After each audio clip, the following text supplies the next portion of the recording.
শোভাবাজারের লাল মন্দিরের নাম আমরা সকলেই জানি, তবে কিভাবে তৈরি হলো এই লাল মন্দির? প্রায় 250 বছর আগে এখানে ছিল একটি মাটির ঘর, আর সেখানেই তন্ত্র সাধনা করতেন বর্তমান পুরোহিত নীলাম্বর ভট্টাচার্যের পূর্বপুরুষ অমর কৃষ্ণ ভট্টাচার্য। আর এই অমর কৃষ্ণ ঠাকুরই শোভাবাজার রাজাদের বাড়ি অর্থাৎ নবকৃষ্ণের বাড়িতে নাকি চণ্ডীপাঠও করতেন। তবে অনেকেই মনে করেন রাজবাড়ির মেয়েরা শক্তি পুজো করার জন্য এই মন্দির তৈরি করেছিলেন।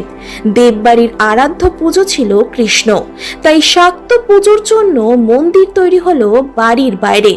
আর বলা হয়ে থাকে এই মন্দির থেকে সুড়ঙ্গ পথে চলে যাওয়া যেত রাজবাড়ির অন্দরে।